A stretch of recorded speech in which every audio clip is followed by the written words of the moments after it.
Hey everyone, good evening. I think I am live. If there's anyone watching and in the chat, just give me a thumbs up or a comment to let me know it's working. As you can see, if you're regular, I'm in a new location. This is a cheerful Travelodge. So welcome back to Jams and Drams. This is my regular Sunday live stream where I treat myself with some guitar playing, guitar hangout, and whiskey. So today, as you can see, as I said, I'm in a different place, and I've been gigging today. So I've been out gigging this weekend. It's been a really busy week. I'll catch you up on what I've been up to. But I wanted to try and just maintain the consistency of the live stream. Fortunately, it was a daytime gig, so it's quite a drive back. So I thought rather than kind of rush myself, I'd just get a cheap Travelodge and do the stream from here. So I hope everyone is well, and if you've been in the UK, it's been some pretty nice weather. It wasn't an outdoor gig, unfortunately. Would have been lovely, I think.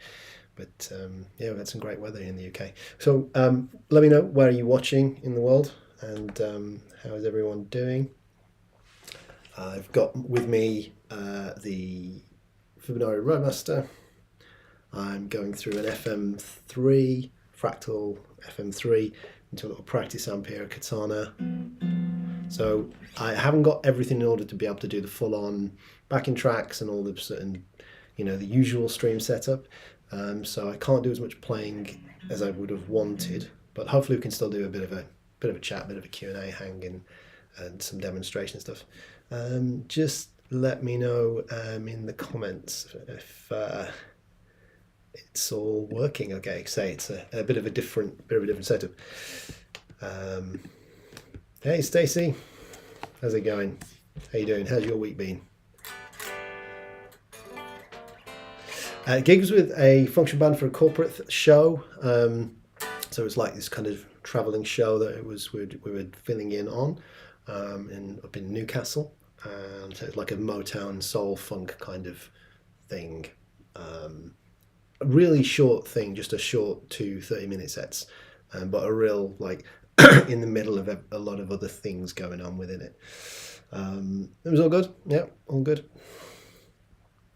And so yeah, like I say, I've got the Roadmaster FM3. Hopefully you can hear it a little bit at least.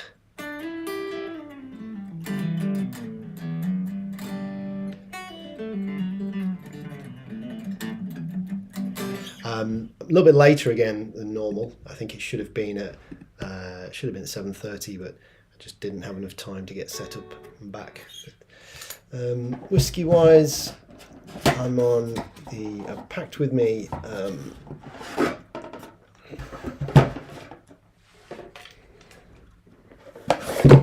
the Yamazaki, so Japanese.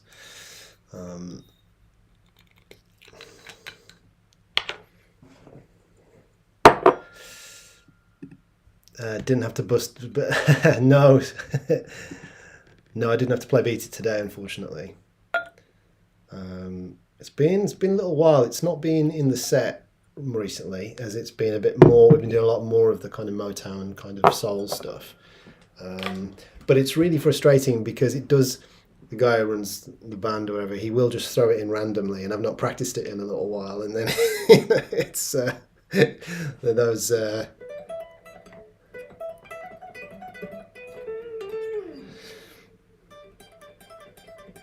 All that good fun. Just to come back at a drop of a hat. So yeah, Yamazaki Distillers Reserve. Not really massively knowledgeable on Japanese whiskey, so but this is lovely. Cheers, everyone. Hope you've had a good week. So I thought I'd go through some of the things that I've been working on, practicing. If anyone's got any questions, though, of course, feel free to just drop them in the comments or any suggestions of what you might want me to talk about or discuss, teach, etc. Anything you like.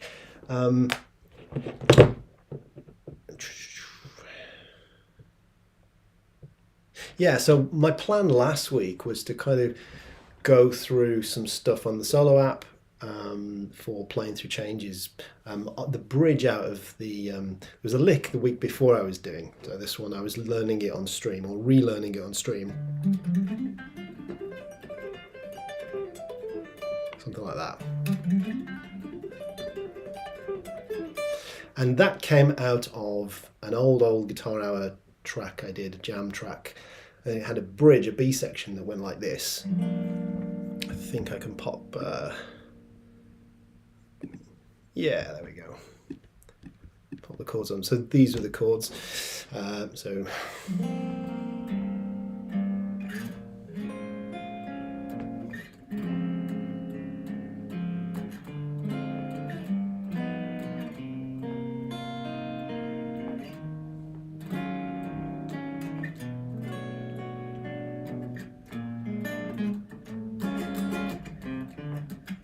then back to the sort of Dorian riff.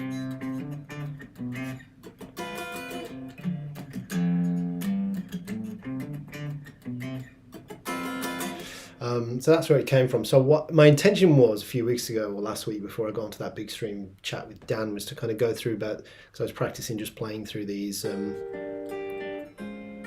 changes again. So no, my intention is still to do that with the solo app and kind of give you some sort of tips on sort of playing through these kind of changes and using the custom chord progressions feature in solo. But I'm going to struggle today because I don't have enough setup to do it. But that's what I've been working on. So I've been practicing playing through these changes again, which are really fun to do. I kind of was inspired by Chick Corea's 500 Miles High. I don't know if anyone knows that tune, but it's a really nice kind of modal, semi-functional progression.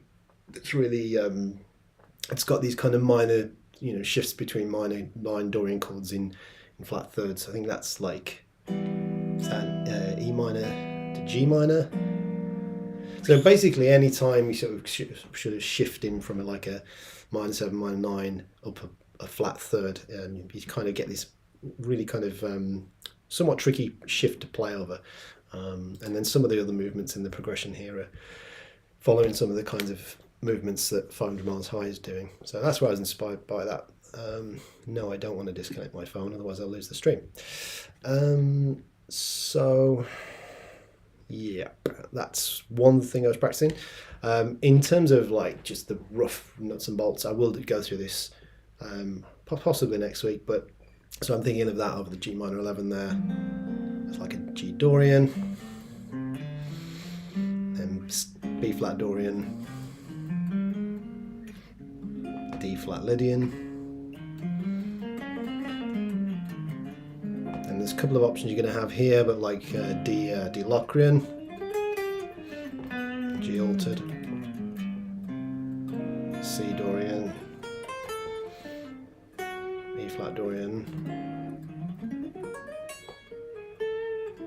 B Dorian. So just kind of like those shifting Dorian sounds, and with a couple of resolved kind of cadences, and then the kind of got like a minor blues turnaround here. So like a flat 6 dominant 7 sharp 11 to an A7, which would be like a 5 alter chord, and taking us back to the riff of the D minor.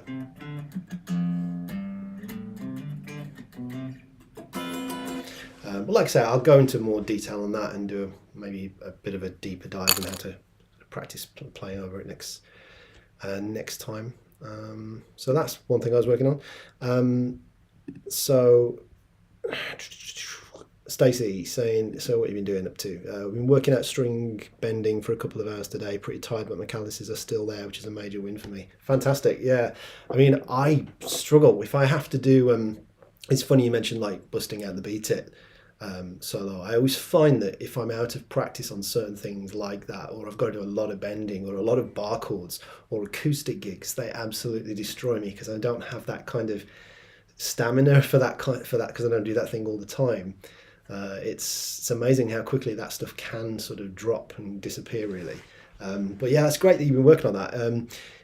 Any exercises in particular that you find useful? Is it like intonation that you're practicing and bending, or like just that's like vibrato on top of bends? I always find is an interesting one. to work on, or just pitching before you even play. So if I play a C here on the 13th, then can I just bend up right to it without attacking, sort of intonate the bend without even sort of having any feedback? Do I know what it feels like on this guitar with these strings and this setup, this whammy bar, to be able to know how far I need to get up to get a tone? That's a really good exercise to work on, actually. But the thing is, you always end up with a disparity when you're changing guitars, then a scale length. So if I go to a guitar with the different gauge strings on, or go to like a Les Paul or something with a different scale length, then it's going to feel different. But it's a good exercise still to try to get and work on. I've found for me when I'm switching, I'm having to sort of switch guitars and still do lots of bends. Any exercises that you favour, Stacey, for bending? So the other reason this week, I'd meant to get a couple of videos out, and it's been a nightmare because I've finally forced by the end of the tax year to replace my studio iMac. So I've been sat on Apple's website for like about a month, just going crazy, trying to work out what the best solution is going to be, the most cost-effective and powerful setup that I can swing. And then the end of the tax year is sort of ticking over, rolling round. So I was forced into it this week by that. And basically that's meant that the last 4 days or so, I've not really had my main setup to be able to get videos edited and finished and whatnot. Reinstalling software and authenticating software, and it's so boring. Much rather be making videos and playing guitar, but yeah, it's got to be done these days.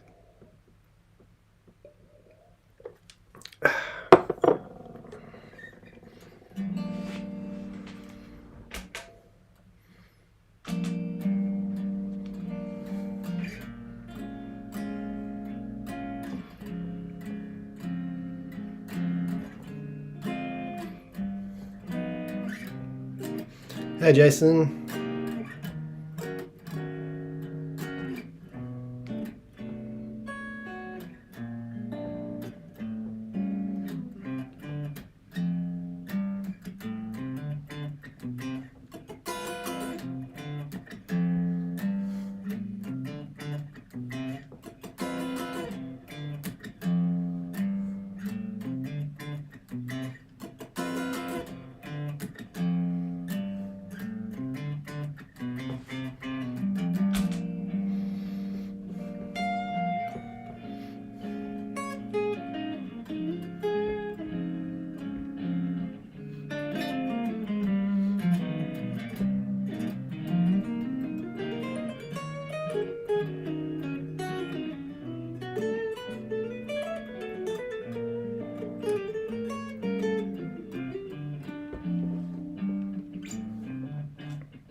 I'm up in Newcastle Way, Jason. That's it.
Hmm.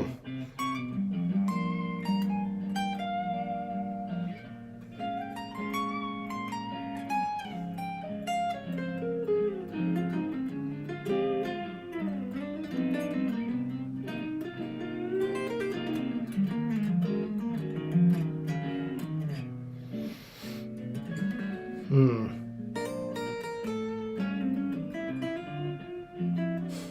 Brown ale and bark. Yeah.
Herb, good to see you, man.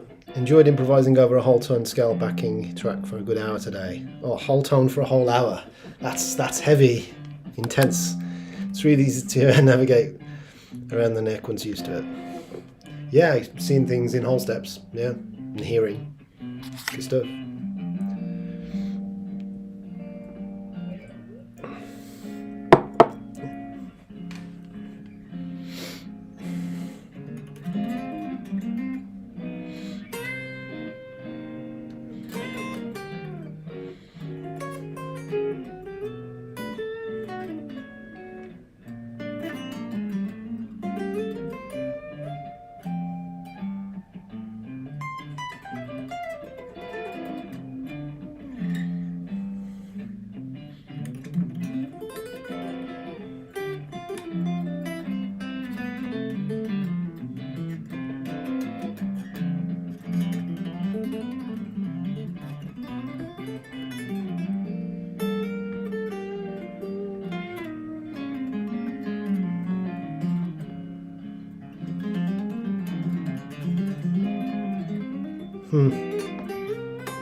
Oh, lost the comments, sorry.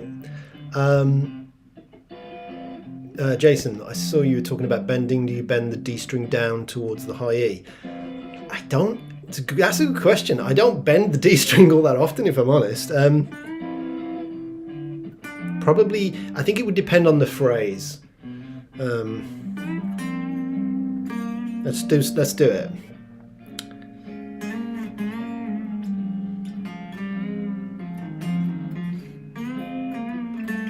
Yeah, I can't even think trying to do that. It's a really good exercise, maybe.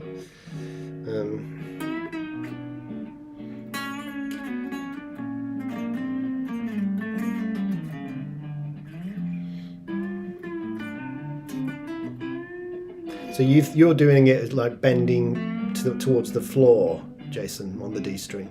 I think it would really depend on the phrase. I don't think I would consistently could answer that as to what I do, because I don't bend all that often on the D in general.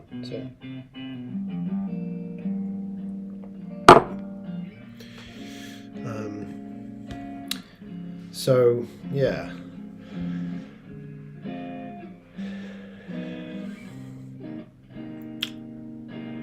Oh yeah, Gak has gone.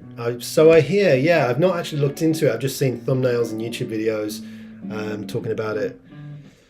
Yeah, it is a shame. I mean, I never been to Gak. I don't think it's down. Was it down on the south coast? But I've purchased from there a few times, and they had.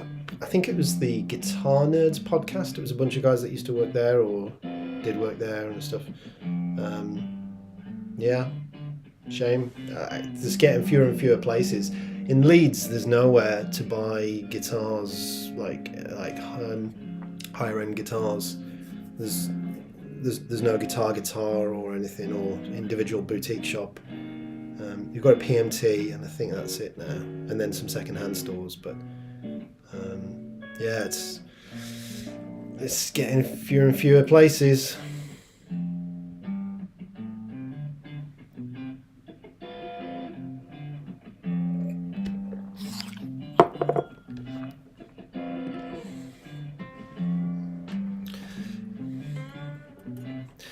The other thing with bending on the D string, I think, is that I don't know.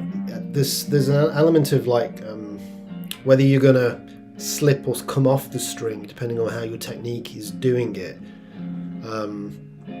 So I think for me, it's probably about where I am on the fretboard, and then where my thumb is relative to my grip. So. Yeah, I think there's a real interesting dilemma there. I don't know if there's necessarily a right or wrong way.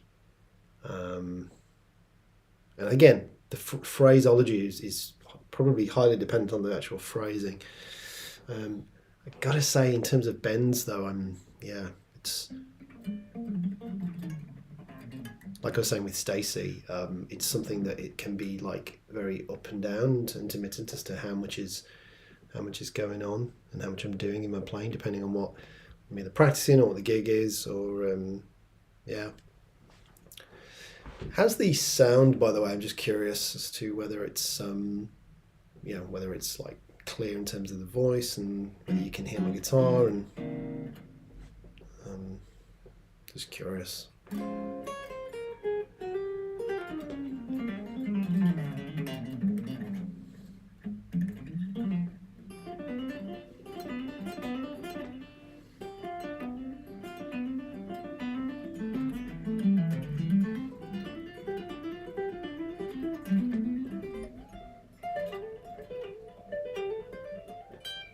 Obviously really relatively quiet here in the hotel room.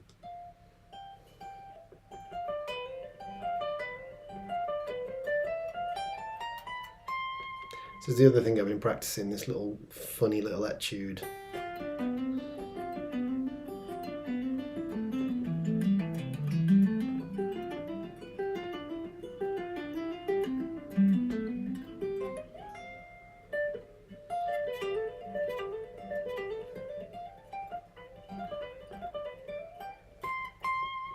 I was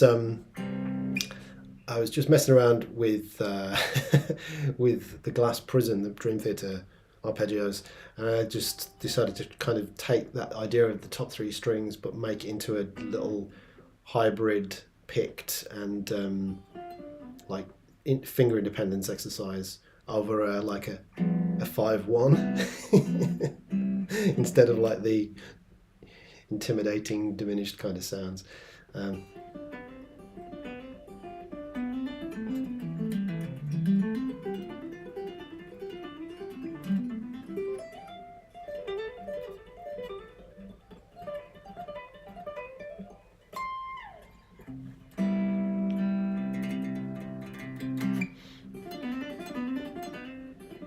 It's really tricky because I'm trying to each finger movement here.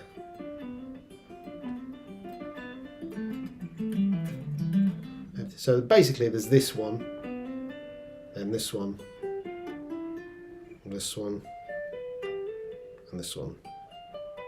And then I kind of link them together with some different bits in between.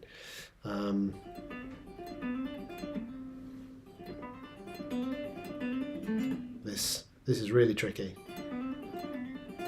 Ah.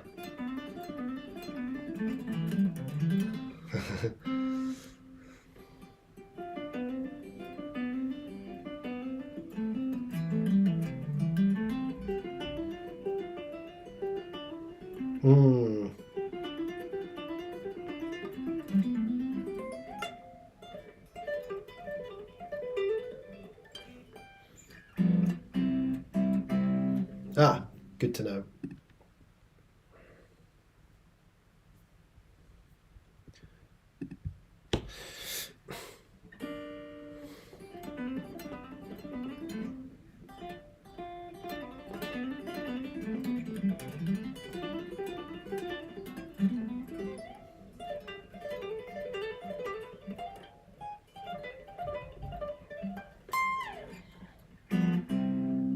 So that's been quite fun, and I'm sort of find I'm hitting a barrier, like in terms of the speed that I can do that at.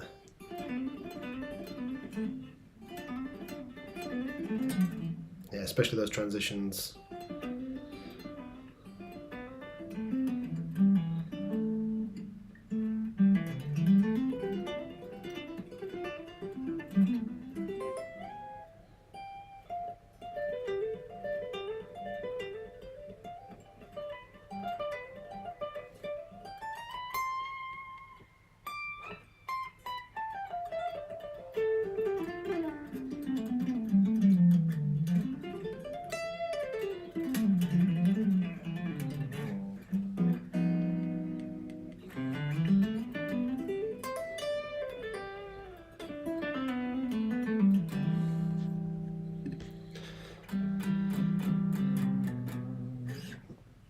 Yeah, okay, bending down on the G, that's also occasionally happens as well for me. There is quite a compression of the hand I find with bending down though. There's I don't know, like in order to, because you can't, because the fulcrum doesn't work kind of in the same way, does it? When you're pulling down, especially finger 3 and finger 4, there's nowhere for the fulcrum to kind of go in the same way. So you have to then use the fingers. You have to pull down with the fingers, which I don't know. It can be almost like the neck is just in the way of that way of doing it. Obviously, it's possible, but I just find it sort of awkward. Whereas I can maintain consistency of the technique if I'm pushing up, and there's still some element with the D string that I've got fulcrum movement with. I can do the way that we bend usually. It doesn't have to be all fingers. Whereas I think going down, you've either got there's a certain barrier, technical barrier, or physical barrier for pulling down on the D or the G, especially a whole step. Half steps maybe not so bad, which is probably what I was saying. Like it goes, I think it sort of depends on the phrase, but Yeah, these strings are quite new as well, so I might be completely screwing up my tuning here.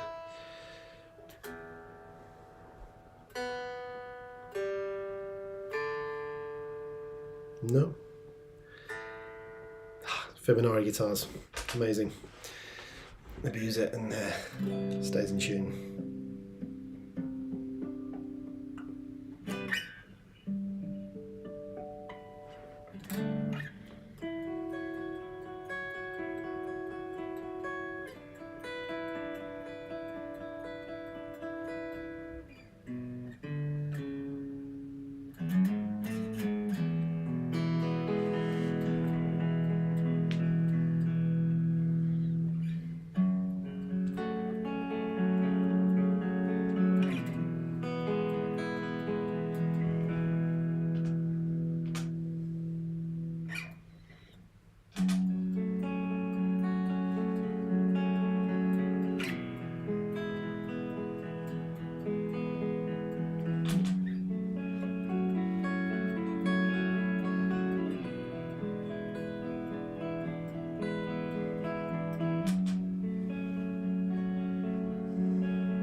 Ah, hey James, how's it going? Cooked your salmon. Not much to be honest. As you can see, I'm in a different place. Dreary Travelodge post gig.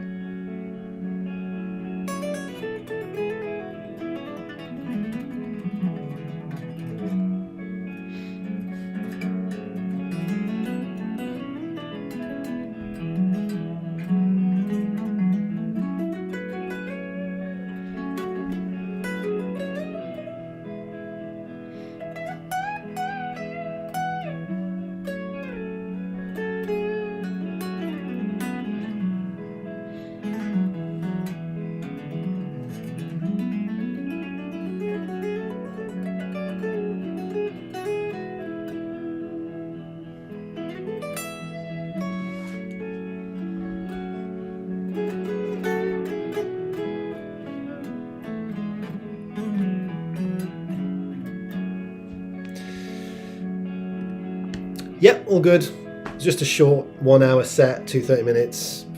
Corporate function, like show actually, not. It was a show band thing we were filling in for. All good.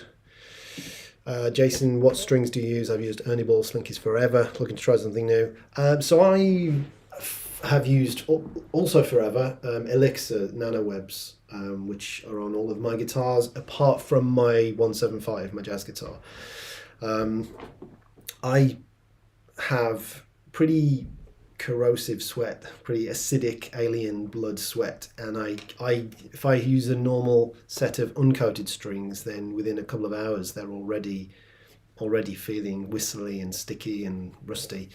It really is that bad. So I find that elixirs, the coating nanowebs, I'm able to get a couple of weeks out of those. A week where they're feeling nice, and then 2 weeks. After 2 weeks, they sort of need to start thinking about changing.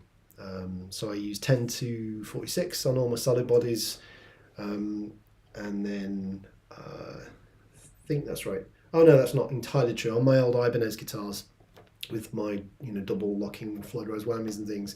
I have 9/40-42s on those. And then on my jazz guitar, I use they're wound strings, but the G is wound. So like the D'Addario, I can't remember what they're called. They're like the rock and roll jazz set with a wound G, and that's 11/49s. I think I use on that. So yeah, I think largely I prefer the silky feel of elixirs and coated strings. Elixirs in particular, but coated strings in general. I know some people hate it. For me, the trade-off is absolutely worth it, because the thought of having to change my strings every day or every couple of days is just too depressing. So at least with coated strings, I can get away with, like, if I have to, I can stretch it out a month on my main guitars. Obviously, I've got several guitars that I don't play quite as much as one another. So this one I play all the time. Play my blue Fibonacci Roadmaster Late Garda model all the time. Those two are the guitars I play the most. These have to be changed the most. But the ones that I don't play like for every day are lots. They can last a month maybe with elixirs.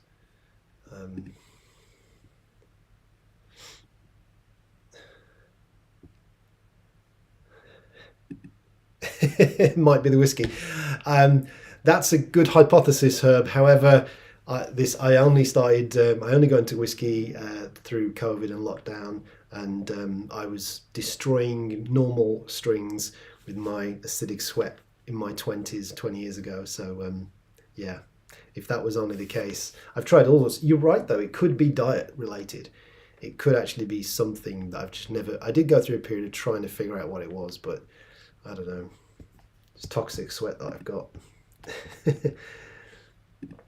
Hi Will, you just moved to NanoWebs, very slinky and smooth. That's it. I mean, some people talk about the tone being different. Again, if it is, I can't particularly tell, and for me the trade-off is more than worth it, because yeah, I would just rather adjust my ears and adjust my perception of that in order to maintain the longevity of them. There has to be a practical trade-off between tone at some point. And hello Will, yes, good to see you, man. James, do you use flat wounds on the 175? No, not flat wounds. So as I was just saying, sorry, I probably didn't explain it very clearly. I use D'Addario. What are they? It's going to bug me now. Let me just dig out a receipt. So let me find out what they are. D'Addario 11/49 wound G. So the thing is, James, they are normal D'Addario XLs, nickel wound, but it's 11/49, but the G string is wound as well. I find for the jazz thing, it's a nice compromise. It's not flat wounds, because flat wounds they're a thing, I did experiment with flat wounds for a little while, but they're, the chromes and stuff, but it's just too soft. Whereas nickel wounds, normal sort of set, but with a wound G string, is a nice balance and compromise for the kind of warmer kind of jazz tone melodies, without going full on, woolly from the flat wounds. That's my thoughts anyway. So, legend has it, Rory Gallagher's sweat was so acidic that it stripped the finish off his famous Strat. I mean, it could be. I mean, my this is poly, like a sort of a composite poly finish. The Late Garda Blue Roadmaster, my vintage Fibonacci sort of like relict one, that was very much got a super thin, old-fashioned nitro, ultra-thin nitro coat on it, and I've worn through that pretty pretty quickly, and that's definitely you can see when you take the scratch plate off that. When I was over in Budapest last year, we took the scratch plate off with some work on it, and you can see the coloration change as well, which is really cool.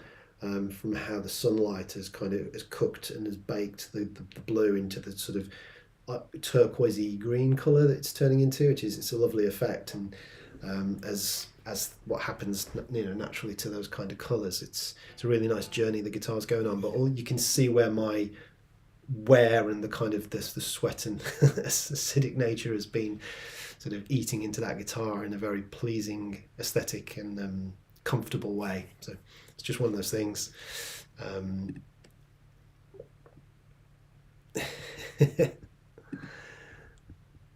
Toxic sweat, yeah. Stay toxic, everyone. Yeah. Well, I think it looks a smooth out top end on my K-line telly. Oh, you got a K-line telly, very nice. I've got a Springfield here. It's my backup for today. This is my beta guitar, which sounds a little terrible, but I've been using it as a training wheels for me, like to do like repair work and kind of like mods and things on this Springfield. So also nanowebs on this as well. That's interesting. You say it smooths it out. Certain mellowness. Yeah. Sweat relic. Maybe I could get a job. Maybe I could be employed to just like relic guitars with my sweat. I could like bottle it and sell it. Beebs is filthy sweat relicking oil.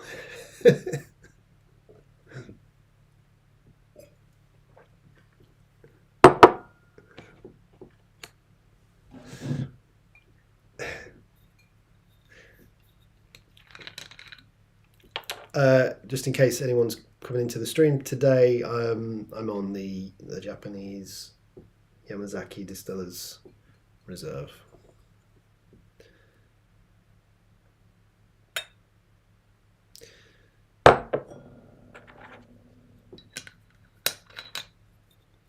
K-line necks are awesome. Yeah, they're great. Yeah, they're really good. Indeed. Although what I've found with some of Cordy's is they've a little bit like variable, like with how much of a V is in the neck. So even if it's like a C type, it still can sometimes. Some of them I've played with Cordy's have been a little bit of a soft V. And the gold one he had, I don't think he still has it. I think he sold it. It's got quite a hard V in it, and that's not my bag. I'm not really into V-necks at all. But having said that, the British Racist Green one that Cordy got me out of Cordy, that is absolutely incredible. The neck on that is perfect. Yeah, it's really good. And this one is not quite as good as that one, but it's still very nice. And I do think that in terms of value for money, if you want a vintage Strat, they are very, very good. Very close in terms of like with my my main blue Fibonacci one. But that is not Strat. That was designed to exactly what I wanted spec wise. So it's a little bit more modern in some regards, whereas I think the K-lines are as close to getting an amazing vintage Strat for good value for money as I think you probably get. Yeah, Cordy got me onto them as well, yeah.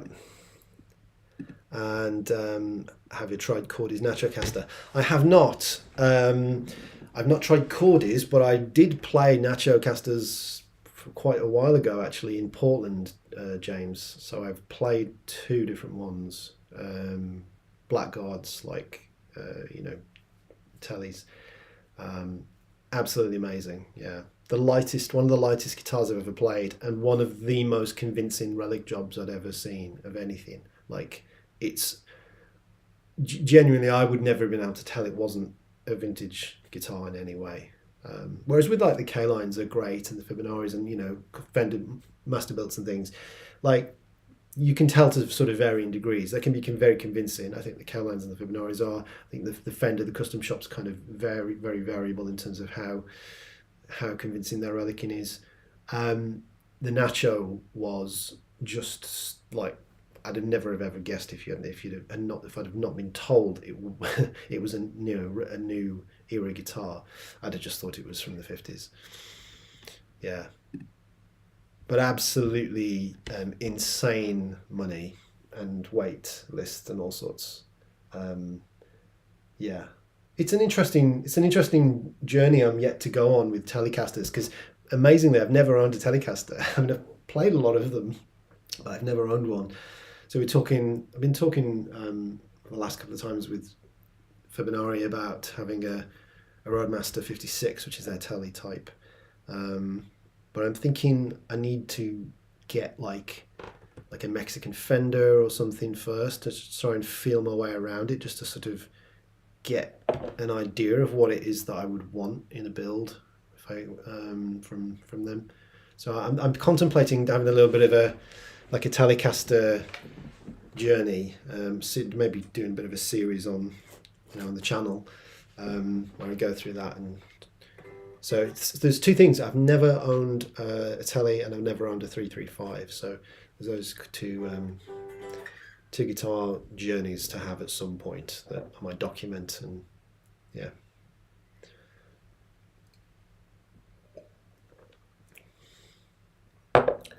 Yeah, it looks so Cordy's got the Nacho recently, and I think Jake is a friend.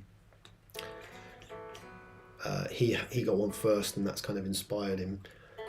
I haven't really talked to him enough in the last week or so to know how they compare. I think he said there was some elements of that he liked of his, and some elements he liked more of Jake's. You're getting into such such an ultra high-end boutique kind of niche area with those kind of things.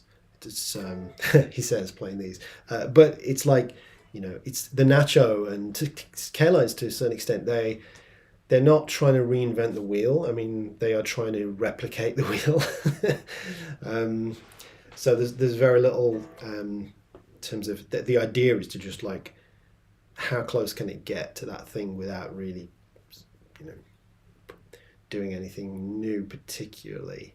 And I think there's a lot, and given the variability in terms of quality of like those historical kind of historical versions that Fender and Gibson are making now, I think there is a lot to be said for companies actually trying to maintain a purity and trying to keep making instruments in that fashion.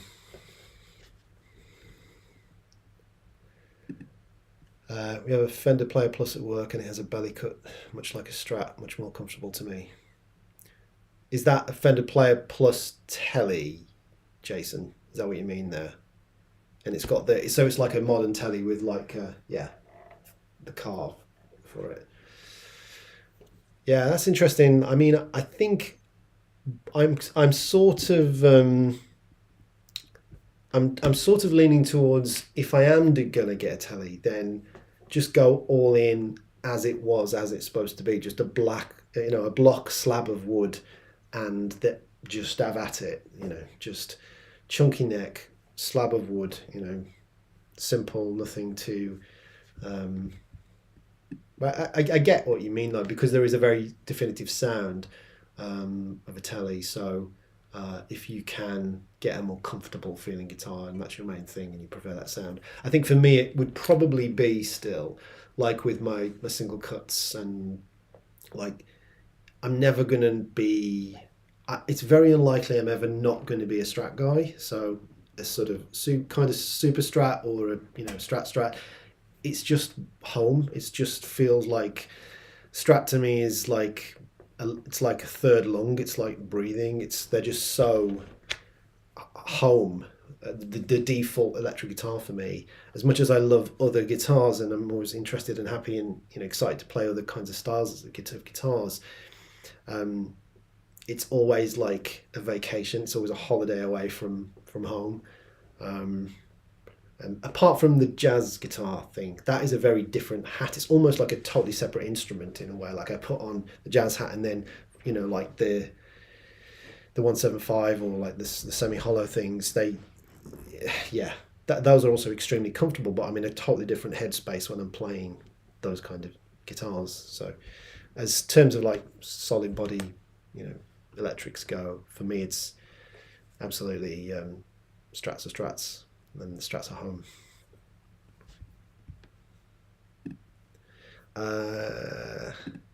Have I tried Nash guitars? Also good, I'm told. I've not tried Nash guitars. No, I've heard of them, and I have investigated them a little bit, but I've not played them myself.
Let's do some of this again.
Stella's probably one of my favourite standards, James. Yeah.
Oh, yeah.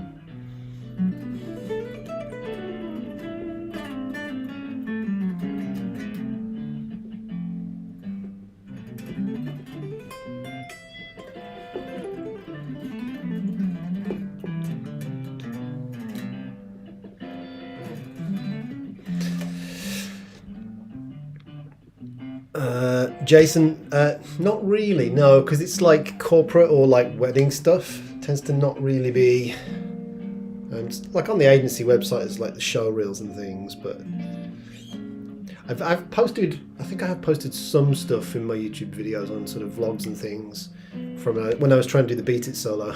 I'm trying to like practice that. Sometimes film that live.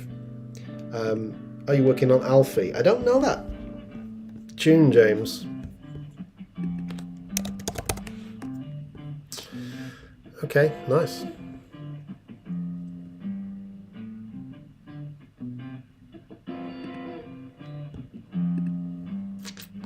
Stacey, sold my Fender Telly for a Squire because the Squire has that body cutaway that as ladies need. Quite, yes. I do think. I think a lot of. I think a lot of men can do the belly cut too. So as we get towards middle age,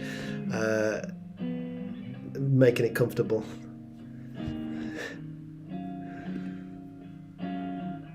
Absolutely, yeah. Great Squires. Squire, like, it's funny, isn't it? Because like when I was a kid, like Squire was like, ugh, yeah.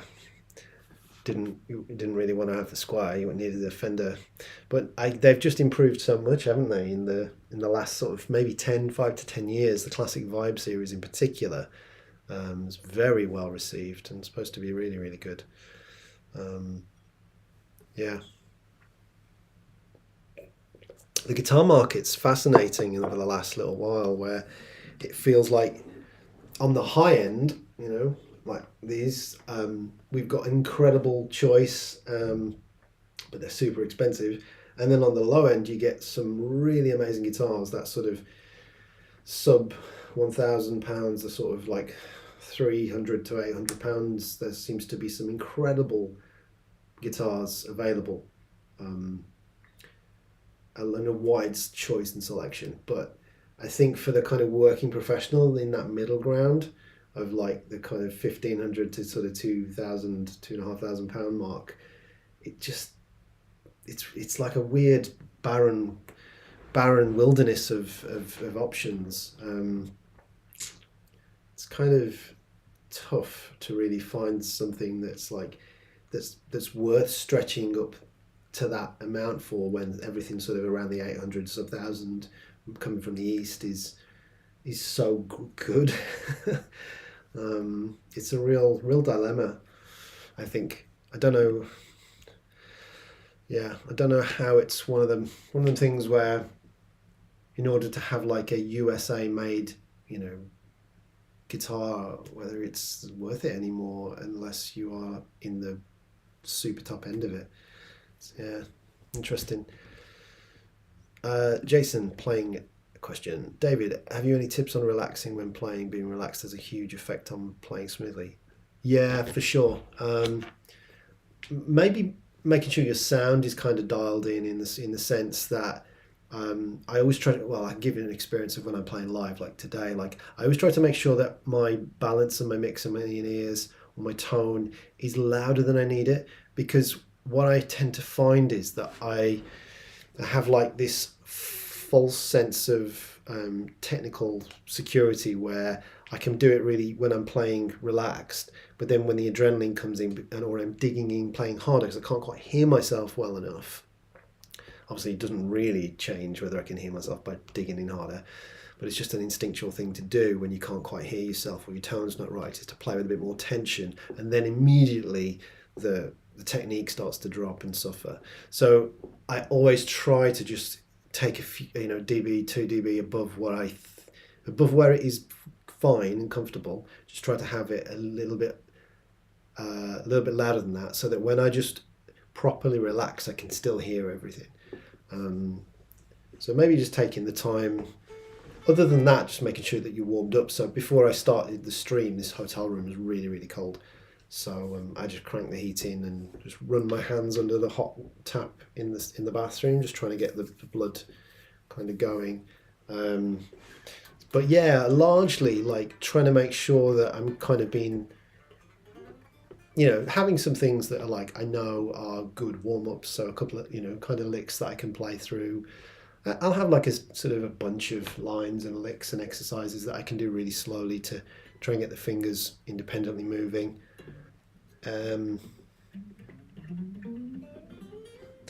That's the kind of thing, like in terms of being relaxed, that's really important, just having familiar things to come back to that I know are going to be like a real good fallback.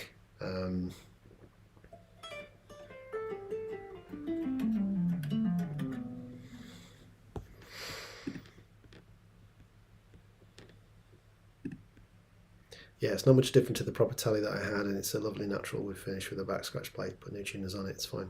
Awesome. Yeah, I'm going to have to investigate what those options are.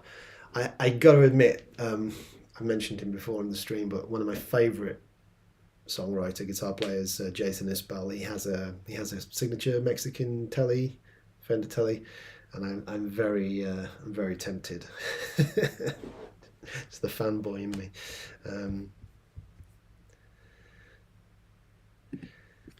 I find when I'm trying too hard, I tighten up to the point where my shoulders become tight. Videoing myself helps a lot. Yeah, videoing is a good thing. So I did a video on my channel a year ago or so where I kind of was documented actually this exercise I was working on, just this chromatic triplet thing, 4-note per string. And it was something I've discovered like a technical error that I was doing. And I realized the reason I discovered it was because I was watching myself on camera. So as I was filming myself and as I was watching myself on the screen, I noticed my hand do this little tiny movement out of correct position and really sort of messing up my technique. And that I only discovered because I was in the process of filming myself and watching myself, which is, super interesting. I think that is a really useful way of going about assessing and judging, whether sort of techniques on forms and whatnot.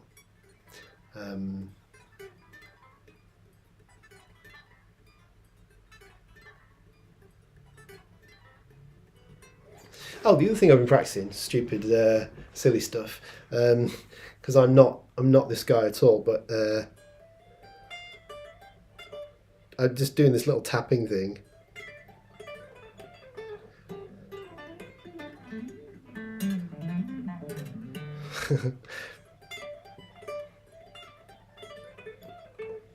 Never really been.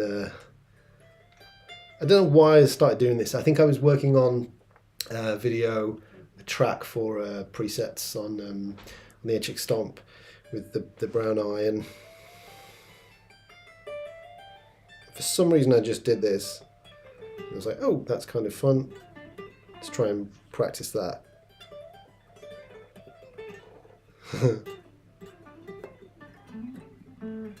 Because I cannot really tap at all, so just having a bit of a silly session on that. What else have I been doing?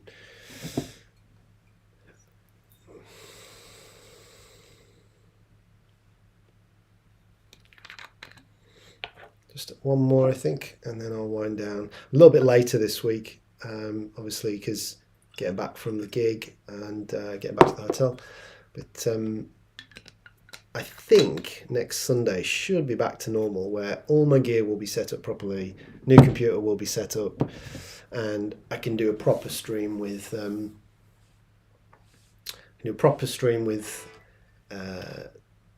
solo app, the cameras, and do some like more in-depth teaching on the changes playing thing, because I've been threatening that for a few weeks. I know where I've been talking about doing some changes playing stuff. Jason, working in a music shop has taught me that expensive doesn't mean better. Fender USA instruments sometimes need fretwork and neck adjustments, whereas cheaper models are great out of the box. I think that is just one of the just inevitable things about manufacturing at scale, and manufacturing things where human beings, human meat has to just actually be the final thing in the product. There's always going to be some, like, for better or worse, human input into that final stages. So you can automate as much as you like, you can CNC until you're blue in the face. At some point, a human being has to put it all together and sign off on it and set it up.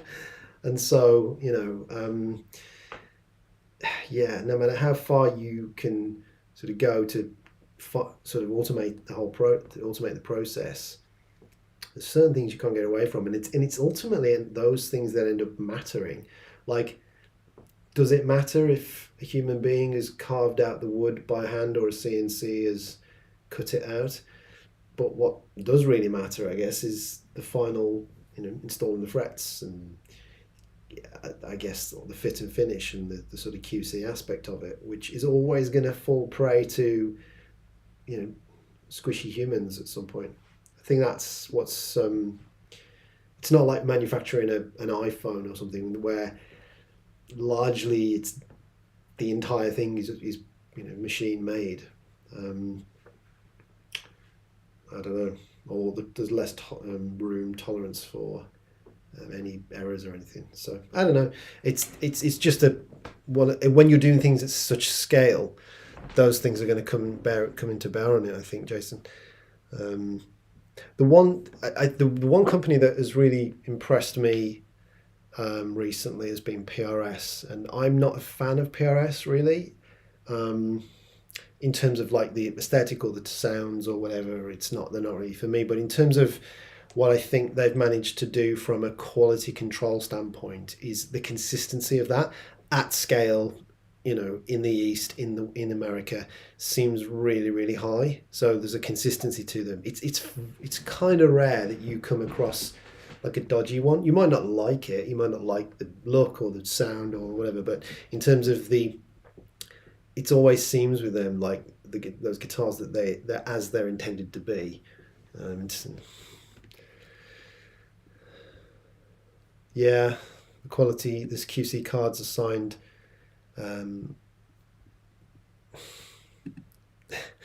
That is a sad hotel room. You know what? It is, but there's a lot worse, considering how much I paid for it. I think it's a win.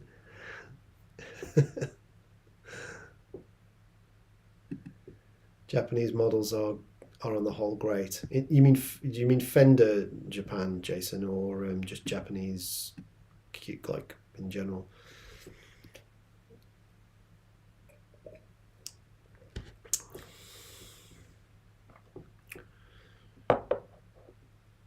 Yeah.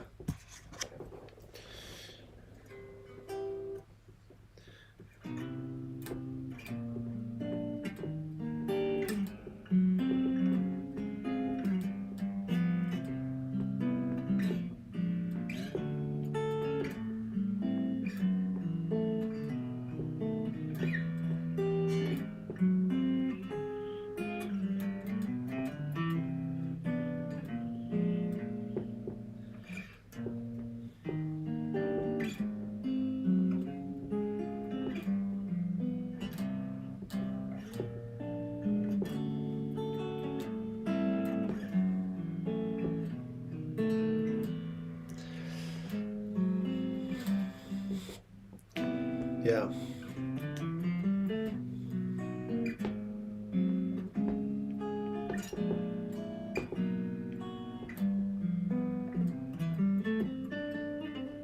Oh, I remember James. I don't know. Are you still watching, James? Abraham, James, are you still in the chat? I remember I was going to talk about the visualization, fretboard visualization thing for you. And I might then start to wind down because, it's later than normal.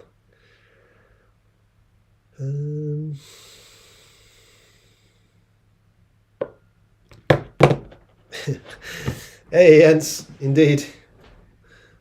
Very late. Well, it's not very late, I guess. It's medium late here, but...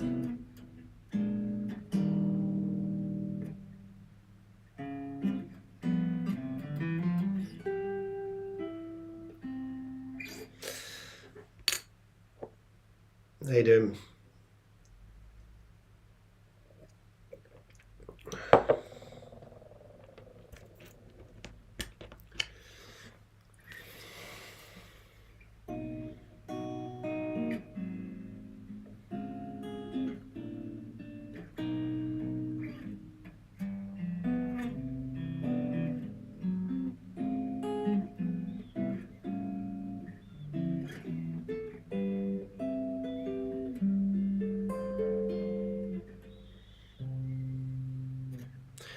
Yeah, it's stunning, isn't it, Jens? Such a beautiful tune.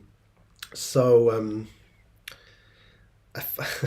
it's, yeah, it's one of those where it just feels like it's, I don't know, otherworldly almost, but still got like sort of tonal function, and I don't know, it's just so, yeah, such a wonderful tune. And endless challenges as well to try and play.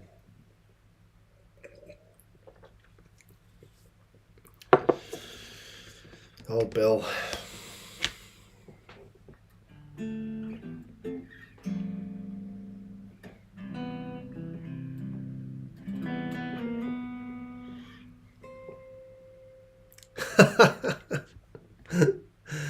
Yeah, I didn't know it was 17. Wasn't it was it an exercise with it as well that he was working on? He did it as an exercise, or was that Waltz for Debbie? Was that, I can't remember. Yeah, it was ridiculous to have such command and beautiful harmony that young.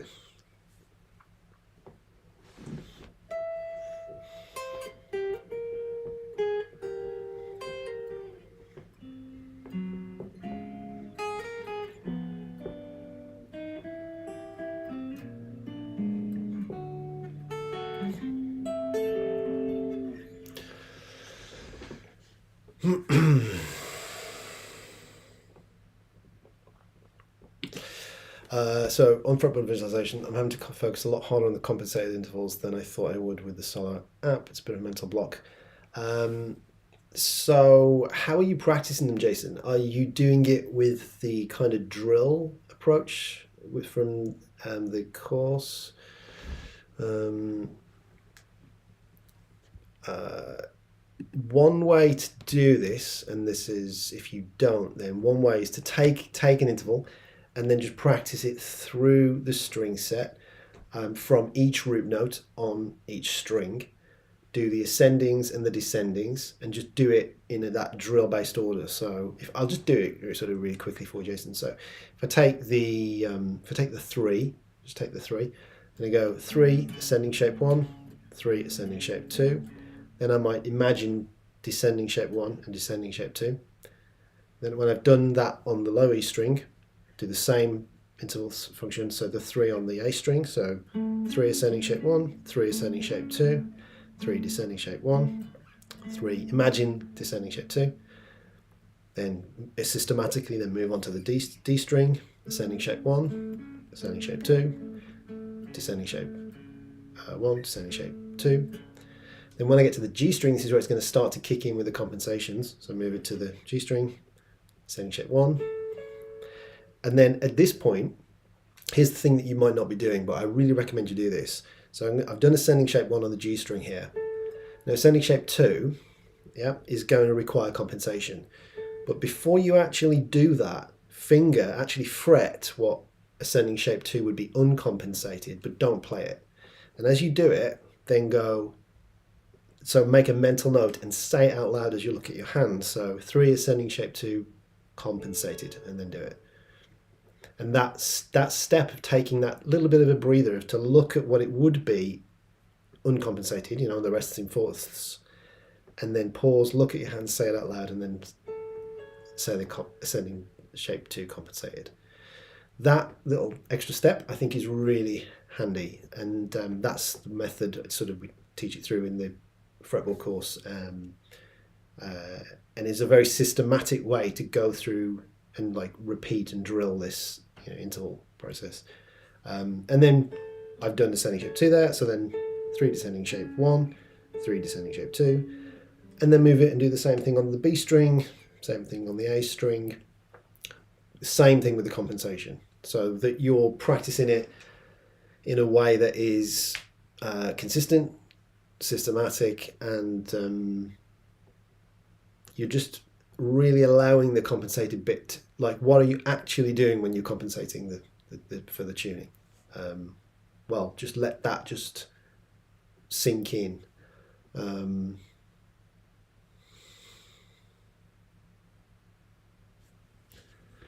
Jens, I don't know. I thought Comrade was the exercise. Maybe it was. I don't have super knowledge of Bill's history, but yeah. Cheers to Bill Evans.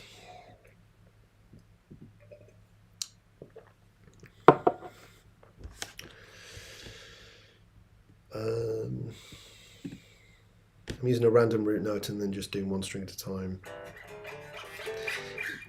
Yeah, so by doing it in that kind of systematic drill approach,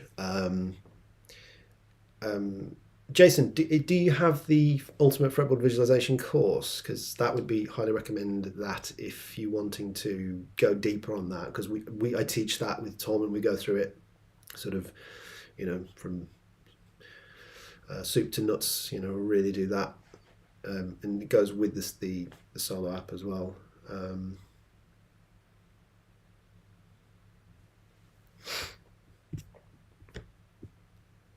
This was when I was kind of developing this stuff and really thinking this through, systematizing the 2-point thing.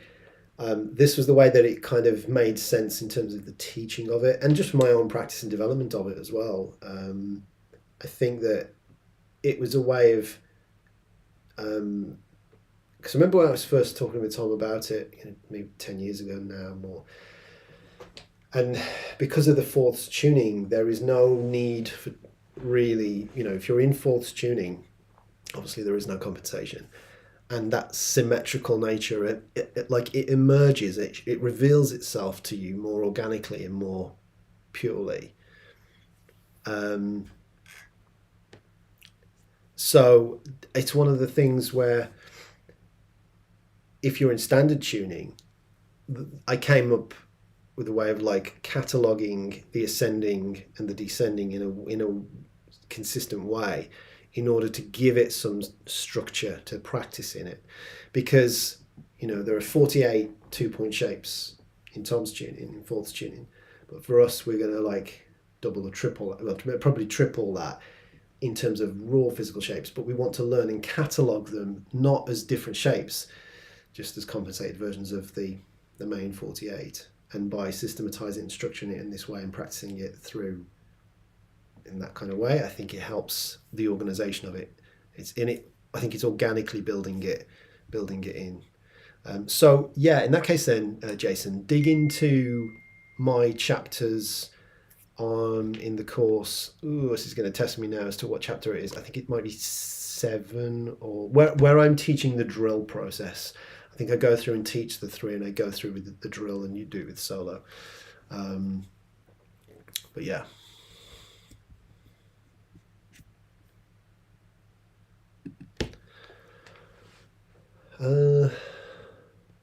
So I know James has not mentioned, so he's probably not watching now, but I will just mention this because he was asking about, he sent me a question asking for comparisons keep being raised with different methods of visualizing, so 3-note per string, cage, etc. So do I wonder if I can get this?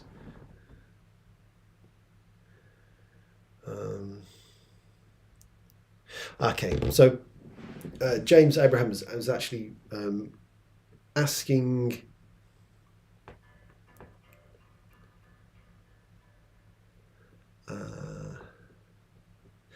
so with regards to this 2-point intervallic system that so I teach and espouse.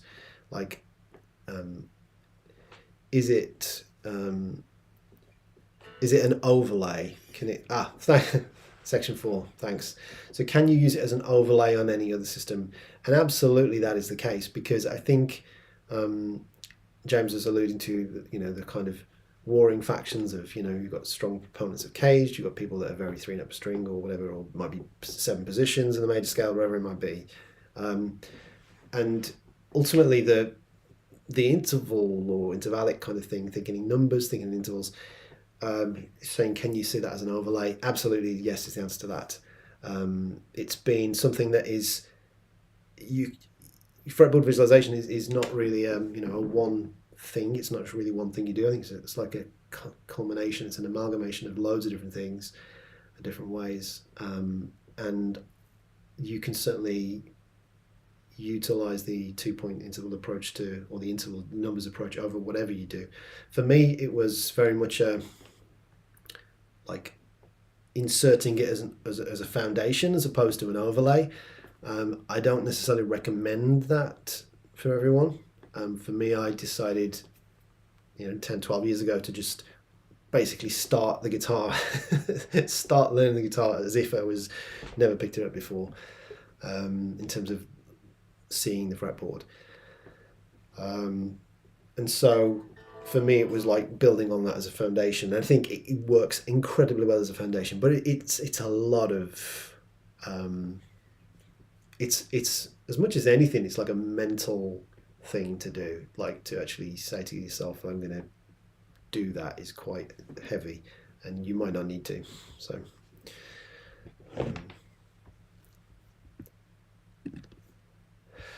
Luke, I've been using fourths for a few years now, and it's great for improv, but can be tricky when you're trying to learn standard tuned songs. Oh, 100%, Luke. That is such a great point.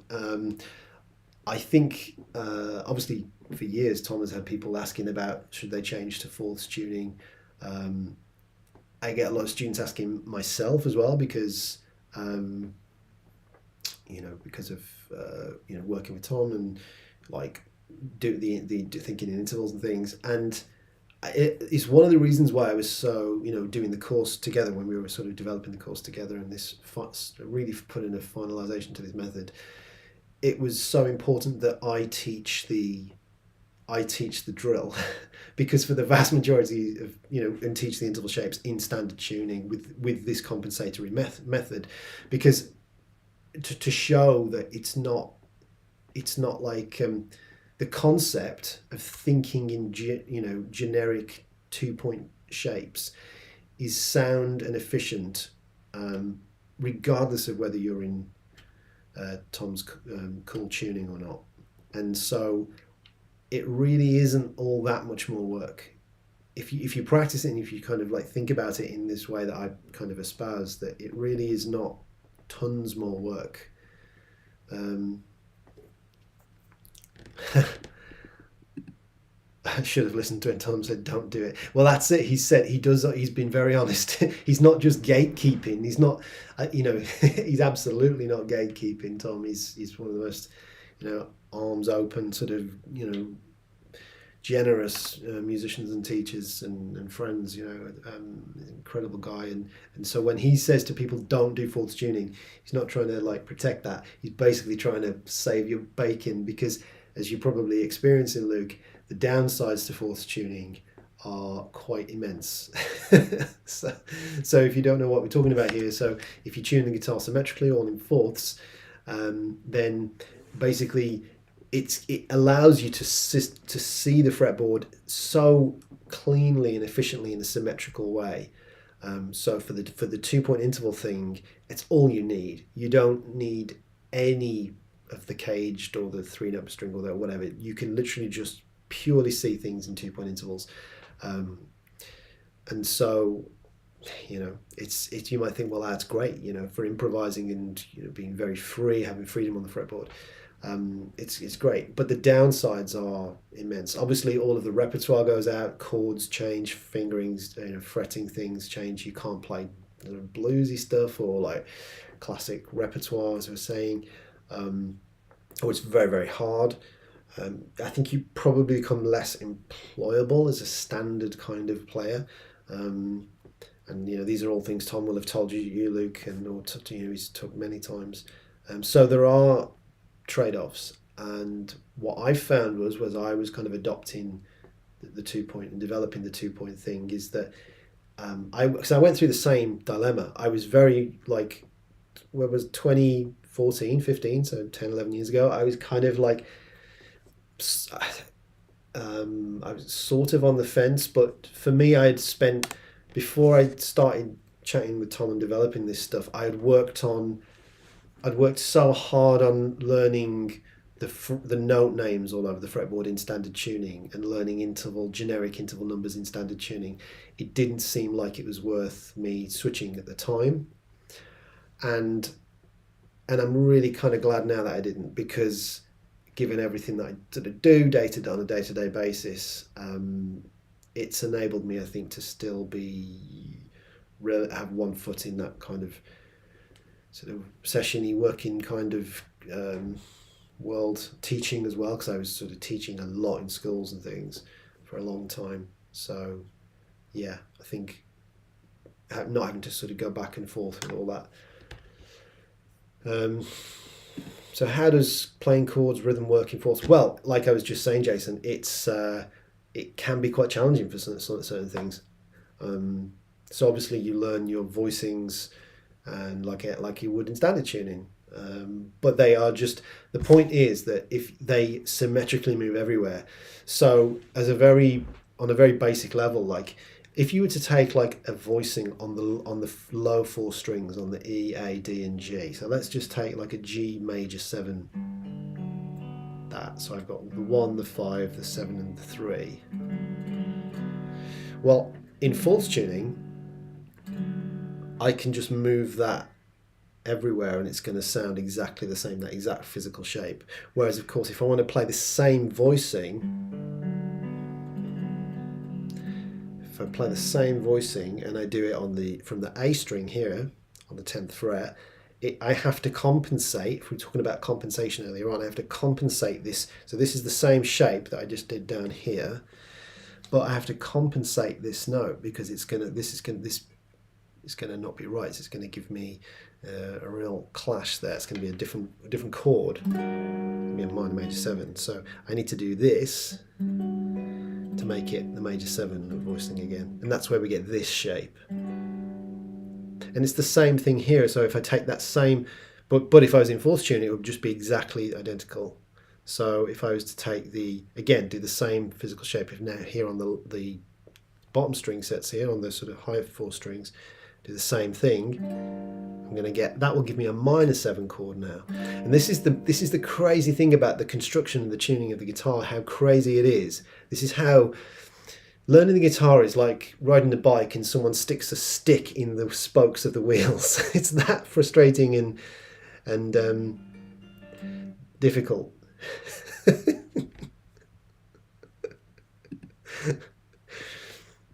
Yeah. Chord is in the cook chair in the corner. How you doing, Jake? So yeah, what I'm saying is that if this major 7 voicing, this physical shape of a major 7, if I transplant that exact same physical shape to the strings here on the start of the D string, that's now a minor 7 voicing. So we have to learn this insane thing on the guitar where this physical shape here is a major 7 voicing, but this same physical shape here is going to give you that minor 7 voicing, and that is, it's just sticking. It's the guitar is so hard to learn for that reason. It's like sticking a big stick in the spokes of your wheel when you're riding a bike.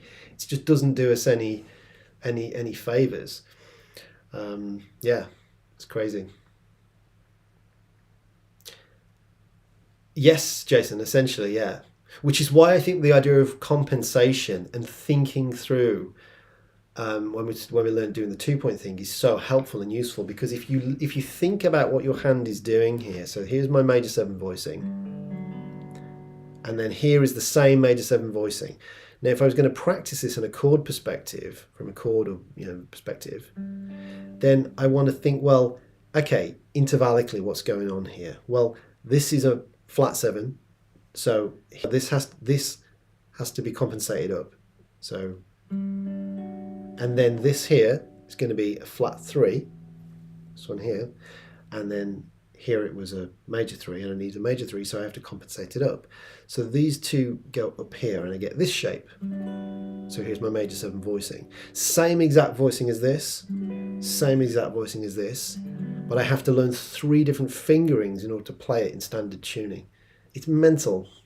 If you really think about it, this is why the guitar is so hard to visualize and learn in a thorough way, unlike other instruments. Yeah, it's such a I get quite passionate and frustrated about this. And I love the guitar, but I hate it as well for these reasons.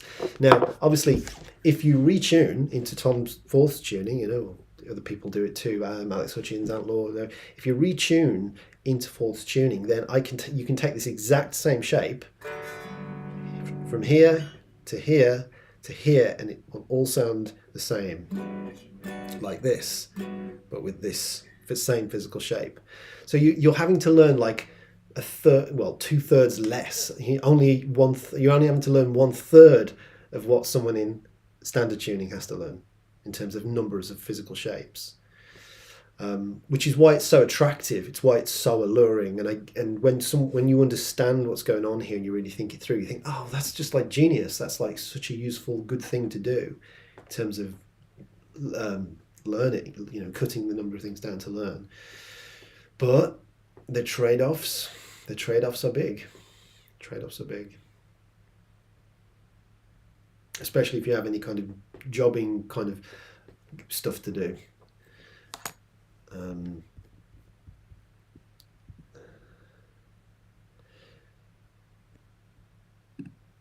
Oh yeah, Tom's doing that clinic, isn't he? I think Martin's on that as well. I think there's 3 of them doing that together. That should be super cool.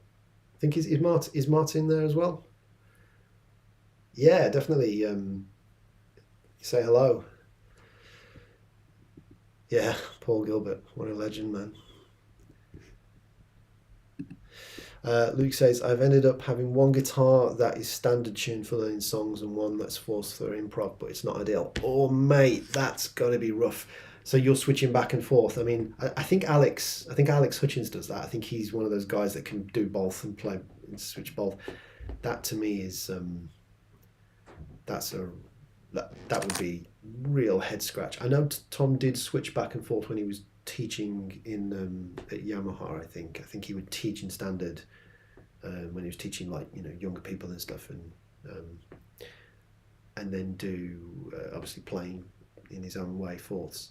But yeah, switching back and forth from standard to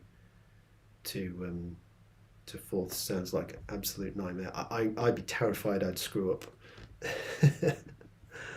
I'd make a mistake.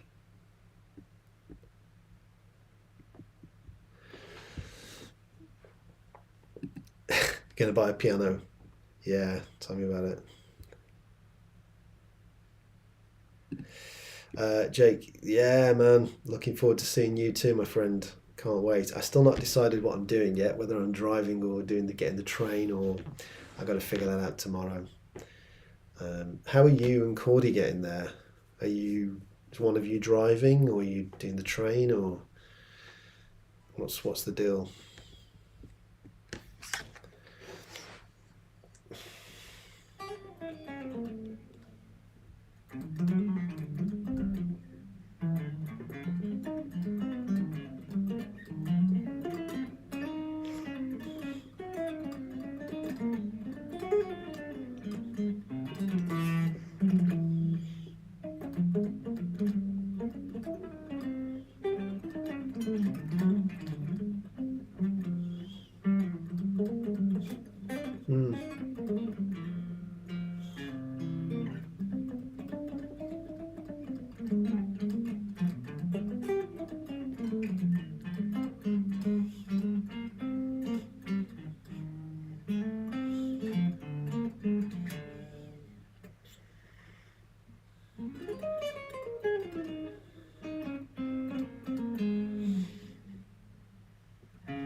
Anyone got any other questions before I wind it down?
Good night, Will.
Okay.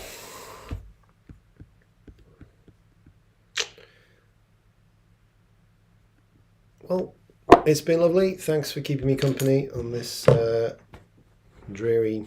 Well, it's not dreary, to be fair. It's been a lovely, lovely day of weather. But yeah, so I'll be back to normal next Sunday. And... it's made you drive. So yeah, I'll be back to normal next Sunday, and I will do some.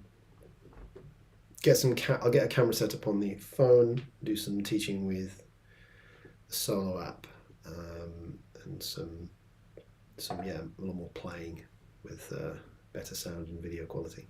But